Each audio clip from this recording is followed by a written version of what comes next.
Good morning or good afternoon. How are you? Pretty good. I might have had fun or two in a sentence at your expense over the years, but as I look back on your reign, I sure miss the 90s, Governor. Frankly, I do too. Forget about me, but I do miss the whole idea that government could actually work for people and there could be civil disagreements and also competent kinds of discussions, and we've lost that. I'm calling you, or you were kind enough to get back to us, because you had a wonderful letter in the Star Tribune today. I'll read it quickly. You have 2 points. The first is the total failure of the media and our elected officials to deal with the findings of the study released by the Humphrey School of Public Affairs in May 2021 that stated our legislators were granting special favors to wealthy campaign donors, including being able to shape legislation. This influence peddling is both corrupt and illegal. Where are the news stories and editorials, and where is the Attorney General? The second is the steady demise of our citizens' legislature that has evolved during my time from one with a modest staff that was housed entirely in the state capitol to one that employs more than 500 people and occupies 2 majestic buildings costing over $800 million. Worse still is that 300 of those employees are partisan staffers hired and managed by party caucuses, but paid for by the public. Simply, each party caucus is now a massive political operation with more than 50 people engaged in communications alone. Add automatic pay raises, and it looks like a full-time mini Congress with large partisan armies more dedicated to special interests and incumbent protection than voluntary public service. Is that what we want? Signed, Arne H. Carlson, Lake City. That's I can't imagine what must be going through your mind when you look at what's happening now. Yeah, it's really sad. I'm 89 years old, and you look back and you see that you see mistakes you made, but overall you really begin to appreciate how well our democracy worked. Mm-hmm. And now we've got these massive political armies that engage in constant warfare, all at our expense, accomplish little, but more than anything else, they're paying very little attention to the future. Very, very little. And then we turn to our children and we wonder why they no longer believe in the American dream. I call it a reckoning. Do you believe some sort of reckoning is in store for us? I think very much so. I think when you add several things together, one is what I call the overt corruption of our system by all the moneyed interests that seem to run it. Mm-hmm. Climate change.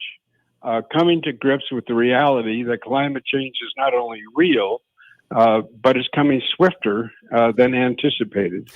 I don't believe that, but I respect your opinion.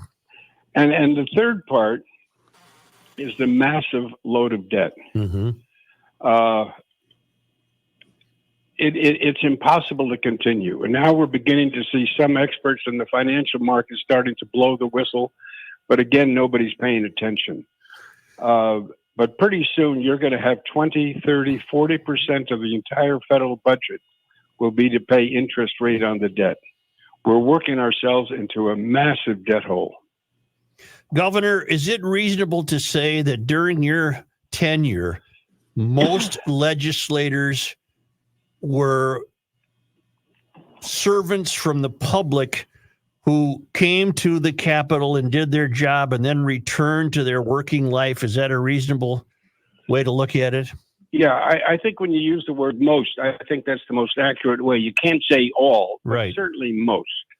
And compared to get those people that are underemployed and in the legislature and see the legislature as some kind of a ongoing job that never ends. But today, Governor, it seems that it's become the job of choice for career activists. I'm afraid you're right. I really and truly am. And you can see that in the actions. I mean, if you compare from, let's say, what a campaign costs, suppose you wanted to run for office, let's say in 1975, mm-hmm. it would have cost you somewhere between $5,000 and $8,000 roughly. And you can raise that from your friends, your college friends, etc., your neighbors at coffee parties. Democrats used to have bean feeds. So it was a doable thing. Now these incumbents start out with money that comes from the caucus via the special interest fundraising at $130,000. Mm-hmm. Well, how can you run against that? Your opponent has 130,000, and you can barely scrape together a few hundred.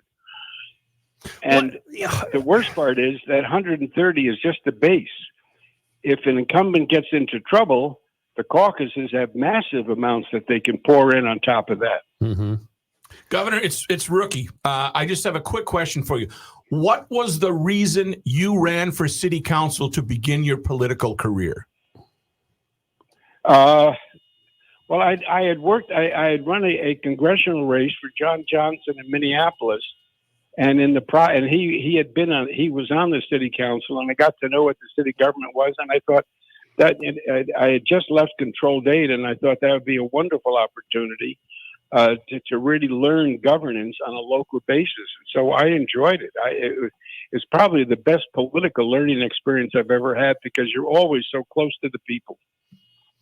Governor, when you look at the state right now culturally, are you comfortable with its cultural direction? Most principally, are you on board with the idea, for example, that Minnesota is now a safe haven state for even children who wish to change their gender? Is that the kind of state you envisioned 30 years ago? I'll be honest with you. I'm 89 years old, and that's an area that I'm very weak in. I truly am. Yeah. But in terms of the broad basis of human rights, I would like all human beings, with no exception, to be treated equally and to be treated fairly. Mm-hmm. But when you get into the specifics of this area, frankly, I'm not sufficiently educated. Well, maybe you're better off for that. That could be. Yeah. I hope you're someplace warm right now, by the way. Yes, I'm in Florida, and it's starting to. We had a cold spell here, and it's starting to warm up. So we're getting very, very good weather now. What can be done, particularly about the second point of today's letter to the editor? What can be done to restore a citizen legislature? Will we ever get back to that? I think the public as a whole has got to stop this fierce loyalty to political parties. Mm-hmm. And start to pay attention to the policies and how those policies affect people and whether the people we elect to public office represent us or represent, if you will, the wealthy interests. Right now, it's the latter. If we could gather in coffee parties, neighborhood meetings, and persuade regular people to say, yes, I'm willing to go to St. Paul. I'm willing to serve 6, 8 years.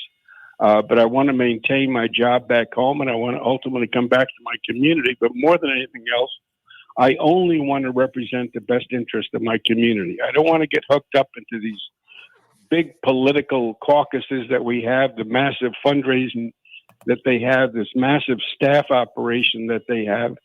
I want to bring back the legislature where it actually does work for the people and is of the people. I mean, right now, 85% of Americans do not fully trust their government. 85%. That's stunning. Yep. Including most of us on the show. Well, I'm in the same boat. Yeah. I'm absolutely in the same boat. Because, 50 people in communications, I got an email this morning from somebody who read my letter to the editor and saying, and the communications is worse. Jeez. You can never get through. All you get back is some email, or you can put a message on a machine. Did you ever think you'd see the changes this fast? Your tenure seems like yesterday to me. And I never anticipated it would go this far.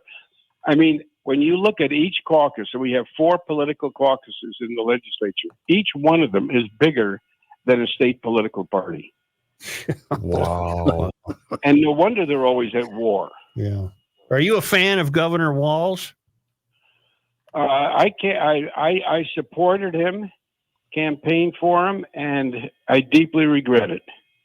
Thank you. Would you have blown eyeballs in this operation? And I've been trying to get answers from him. I can't. I had a phone call scheduled. They then canceled.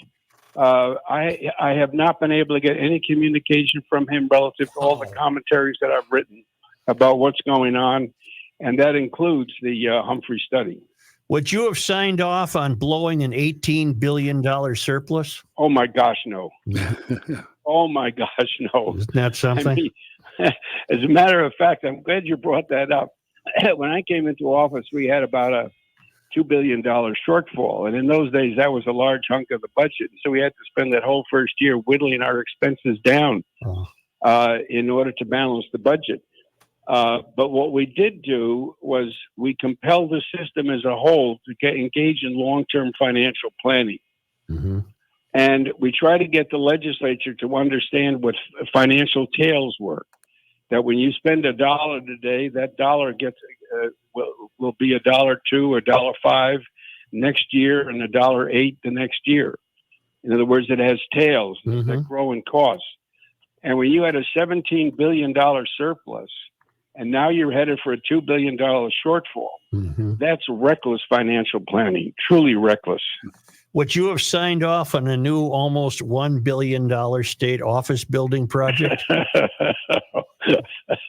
I can't even imagine having the audacity Isn't that to introduce such a bill, let alone vote for it. Oh my God. I mean, this is a part-time. When I came in, that was the first year that we had an office off the floor of the House. Mm-hmm. And all Republicans were in one big room with a desk, and all Democrats in a big room with a desk. And then you had some secretaries in a pool, and that was it. And if you wanted to go to House research, which I did all the time, I loved them.